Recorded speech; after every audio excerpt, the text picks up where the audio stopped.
Thank you for staying on Joy News Desk with me, Benis Abubedu. So they've acknowledged that something may have gone amiss and that led to their defeat in the just ended general elections. Now, for this reason, the NDC has set up a committee to probe the cause of their loss in the 2016 general elections. What exactly will the committee be looking at? The Greater Accra Regional Chairman of the NDC, Joseph Adekoka, has been telling my colleague Raymond Akwa more on the work of the committee. Are you okay? Okay, so there is already a committee that's been formed by the NDC, and the real motive of this particular committee is to make sure that it unravels the mystery behind the NDC's massive loss in this year's election. The people are saying this is pretty obvious. The numbers reveal a very similar trend, a very clear trend on how the various regions, even the swing regions, one of which you heard. Adekoka is actually the regional chairman of the NDC in the Greater Accra region. Welcome, sir. Thank you. First and foremost, the rationale is that you don't know the reasons why you lost? No, we know the reason why we lost. And you've not put out these reasons yet? No, that's not how to go about things. After a battle, you just don't come out and say, that is what. You have to take an introspection and look at what went wrong, that you lost. Even though you have answers, even though you have the problems, you need others to come on board to at least give a clear, a precise indication as to why you lost. You might have a view that might be different from what they have. So it is very important that this will go around and speak even to the ordinary person. As a region, we have a fair idea of what went wrong. And some of them, we saw them coming. So what are these issues specifically? Well, one had a voter apathy, of course. After 8 years in governance, people felt that they need the things that they wanted, they haven't gotten from the party. You see, we have a situation in this country that people expect the party to directly put money in their pockets or directly produce some largesse somewhere that they must benefit from. But is it not because they see the leadership of the party, they see the ground and the big cars that they drive, they see the big expenditures that they make? It's not as if they're expecting beyond what you've been doing anyway. Nobody drives big cars. Nobody. I mean, when you're a minister, you are given certain perks. Naturally, you are given certain perks. We don't want a situation where we say that when you're a minister, you should go and use a Volkswagen car. We tried that in previous years, in the revolutionary times. It didn't work. At the end of the day, those who started the revolution themselves have to make sure that what they were using was something that will make their lives comfortable. Right? Even the president promised to put money in the pockets of people. So it's not outrageous for people to demand that they see money in their pockets before they vote. When they say, I'll put money in your pockets, that doesn't mean it's physically going to stand a circle every morning and call everybody come and collect a certain amount. Do you think that's the understanding people got? No.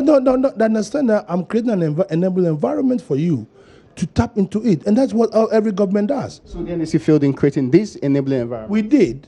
Right, the infrastructure that we put in place. What were they for? What were they for? You said you did, but the people on the grounds, you say, did not vote because of their apathy. They don't feel the money is in their pocket. Because everybody goes round to put into their minds, this person is chopping this one, this person is chopping this person is doing that. And you know the Ghanaian, most of us, we are very, sometimes we don't look deep into the message.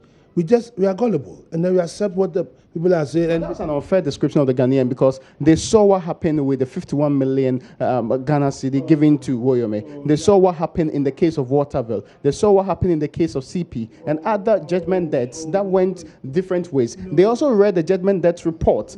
It is unfair to say that they are gullible when they saw all of these things happen right under the nose. These judgment debts are a situation that previous government created, but abrogating contracts that they have gone into. And the people use their legal right to ensure that whatever they've lost, they get it.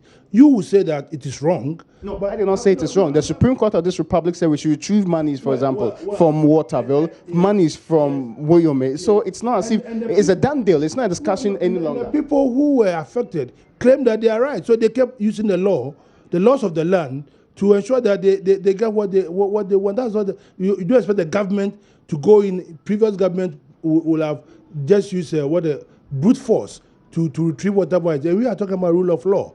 So if the government says that, let us go through the process, that is, the government had given money to people. My point to you is that people felt and saw all of these money. It's not as if they were misled into believing that there was some rot in this government. No, because these people have gone to court.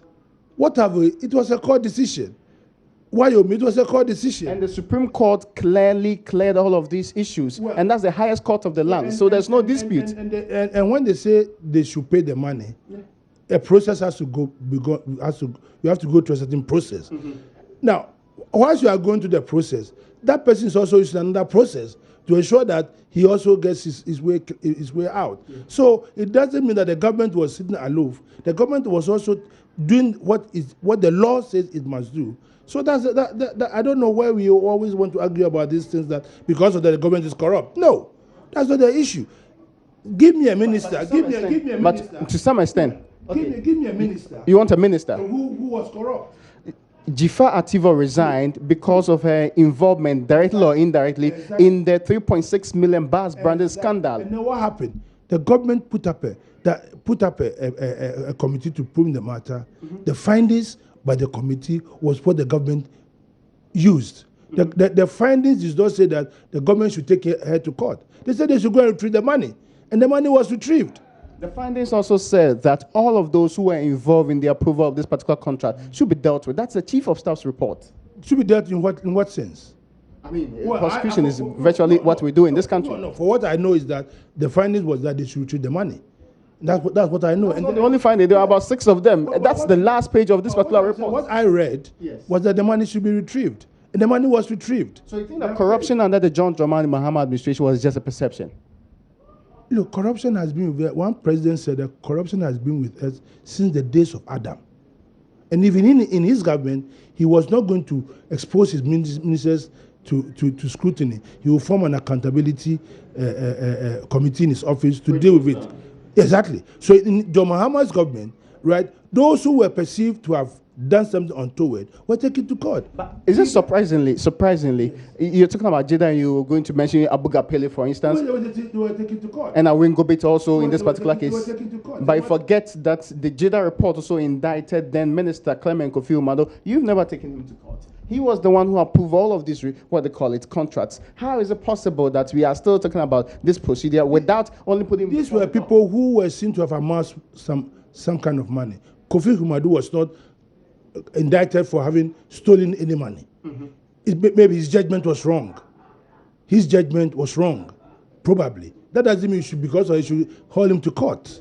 But you understand? Yes. So you hold people to court when there's ample evidence that they've dipped their hands into the coffers of state.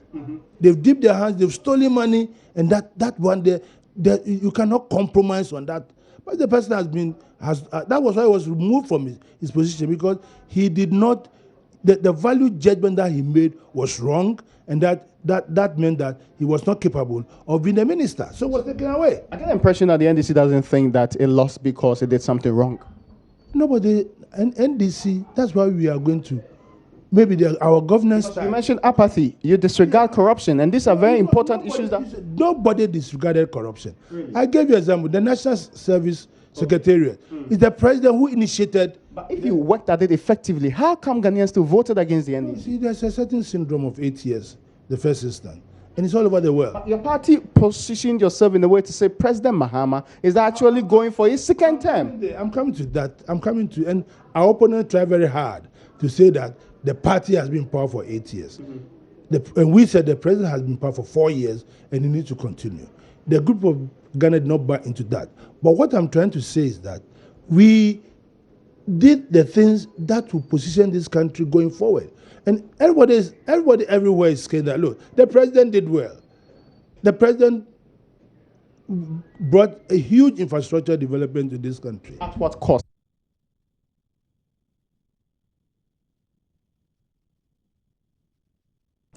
There's more of that interview in subsequent bulletins, and that's how we wrap up Joy News Desk today. For more news, log on to myjoyonline.com. My name is Benis Abubedu. Up next is Joy News Interactive with Victor Brache. Take care.